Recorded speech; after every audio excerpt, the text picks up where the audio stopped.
Hi നമസ്കാരം. ഷൈലാസ് കിച്ചണിലേക്ക് എല്ലാവർക്കും സ്വാഗതം. കൂട്ടുകാരെ, നമ്മുടെ ഈ പ്രാവശ്യത്തെ സീസണിലെ ചക്കക്കുരു കൊണ്ടുള്ള ഒരു പലഹാരമാണ് ഞാനിവിടെ തയ്യാറാക്കാൻ പോകുന്നത്. നല്ല അടിപൊളി പലഹാരമാണ് കേട്ടോ. അപ്പോൾ ചക്കക്കുരുവൊക്കെ ഈ സീസണിൽ എല്ലാവരുടെ വീടുകളിലും ഉണ്ടാവുമെന്ന് വിശ്വസിക്കുന്നു. അപ്പോൾ ഉള്ളവരൊക്കെ ഇങ്ങനെ ഒന്ന് ചെയ്തു നോക്കട്ടോ. അപ്പോൾ ഞാനിവിടെ കുറച്ച് ചക്കക്കുരു എടുത്തിട്ടുണ്ട്. അതിൻ്റെ പുറന്തൊലി മാത്രമേ കളയുന്നുള്ളൂ, പിന്നെ ചവര് കളയുന്നില്ല കേട്ടോ. എന്നിട്ട് ഒരു ചക്കക്കുരു ഒരു 3 പീസോ 4 പീസോ ആക്കിയൊക്കെ നമുക്കെടുക്കാം. എന്നിട്ട് ഇത് നല്ലതുപോലെ ഒന്ന് കഴുകിയെടുക്കാം കേട്ടോ. ഒരു 3-4 പ്രാവശ്യം കഴുകിയെടുക്കണം, എന്നാലേ അതിൻ്റെ കറയൊക്കെ ഒന്ന് പോകത്തുള്ളൂ കേട്ടോ. അപ്പോൾ നമുക്ക് ചക്കക്കുരു നല്ലതുപോലെ ഒന്ന് കഴുകിയെടുക്കാം. എന്നിട്ട് നമുക്ക് കുക്കറിലേക്ക് ഇട്ട് കൊടുക്കാം കേട്ടോ.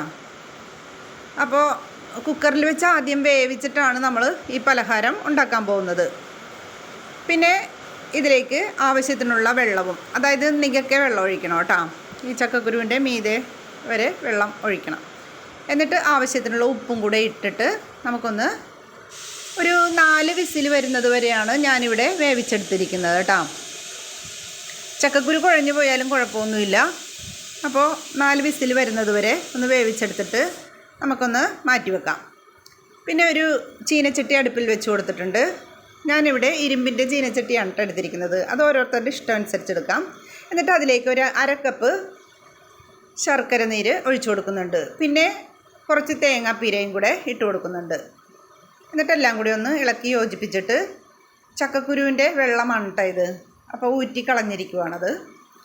എന്നിട്ട് ഈ ചക്കക്കുരു ഈ ശർക്കരയും തേങ്ങാപ്പീരയില്ലേ അതിലേക്കിട്ട് നല്ലതുപോലെ ഒന്ന് ഇളക്കി യോജിപ്പിച്ചെടുക്കാം കേട്ടോ. നമുക്ക് ഇതിൻ്റെ വെള്ളമൊക്കെ ഒന്ന് വറ്റി വരണം. പിന്നെ ഇതിലേക്ക് നമുക്ക് ഒരു 1/4 ടീസ്പൂൺ ഏലക്കാപ്പൊടി കൂടി ഞാനിവിടെ ചേർത്ത് കൊടുക്കുന്നുണ്ട് കേട്ടോ. അപ്പോൾ നല്ല സ്മെല്ലും നല്ല ടേസ്റ്റും ഒക്കെയാണ് കേട്ടോ ഏലക്കാപ്പൊടി ചേർക്കുമ്പോഴേ. അപ്പോൾ ഇതെല്ലാം കൂടെ നല്ലതുപോലെ ഒന്ന് യോജിപ്പിച്ചെടുക്കാം. കുറച്ച് നേരം കഴിയുമ്പോഴേക്കും ഒരു 5 മിനിറ്റൊന്നും വേണ്ട, അതിന് മുന്നേ തന്നെ ഇതിൻ്റെ വെള്ളമെല്ലാം വറ്റി ചക്കക്കുരുവിൽ ശർക്കര നീരും തേങ്ങാപ്പീരയൊക്കെ പിടിച്ച് നല്ല അടിപൊളിയായിട്ടുണ്ടാവും കേട്ടോ. അങ്ങനെ നമ്മുടെ ചക്കക്കുരു വിഭവം ഇവിടെ റെഡി ആയിട്ടുണ്ട്. അതായത് ചക്കക്കുരുവും ശർക്കരയും തേങ്ങാപ്പീരയും ഏലക്കാപ്പൊടിയൊക്കെ ഇട്ട പലഹാരം ഇവിടെ റെഡി ആയിട്ടുണ്ട്. അപ്പോൾ നല്ല മഴ വരുന്നുണ്ട് കേട്ടോ, ഞാൻ കാണിച്ചു തരാം.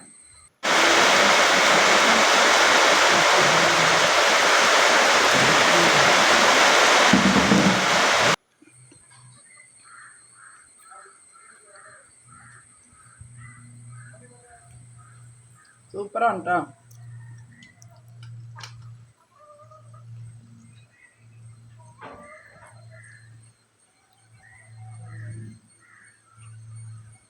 അപ്പോൾ ഇനി അടുത്ത വീഡിയോയുമായിട്ട് വരുന്നത് വരെ എല്ലാവർക്കും നന്ദി, നമസ്കാരം.